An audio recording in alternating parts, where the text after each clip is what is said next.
আজকে মিঠাই স্কুলে টিফিনের জন্য যে রেসিপিটা তৈরি করে দিয়েছি এটা দেখে মিঠাই কেন যে কোনো বাচ্চার মনটাই খুশি হয়ে যাবে। এটা হলো ব্যানানা চকো লাভা মাফিন, আর তার সাথে তৈরি করেছি ব্যানানা কেক।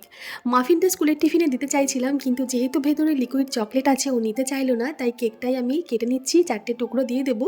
অনেক সময় বাড়িতে বেশি করে কলা আনা হয়ে গেলে যখন কেউ খায় না, কলাগুলো থেকে যায়, পুরনো হতে শুরু করে, গায়ে কালচে রং ধরতে শুরু করে আর ভেতরটা নরম হতে শুরু করে। ওই কলাগুলো কিন্তু শুধু মুখে খেতে ভালো লাগে না, সেই রকম কলা দিয়েই আমি এই কেকটা তৈরি করে দিয়েছি, যেটা খেতে কিন্তু দারুণ হয়েছিল। সৌরান্যনাথ, তুমি অনেক দিন ধরে কমেন্ট করছো, কেকের রেসিপি চাইছো।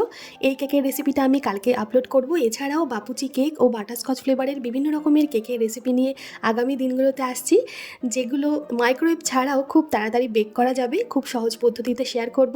আজকে স্কুলের টিফিনে 4 টুকরো কেক দিলাম, তরমুজ দিলাম আর 1 বোতল জল দিলাম। টিফিন বক্সের আইডিয়া ভালো লাগলে লাইক কমেন্ট শেয়ার করতে ভুলবেন না। ধন্যবাদ।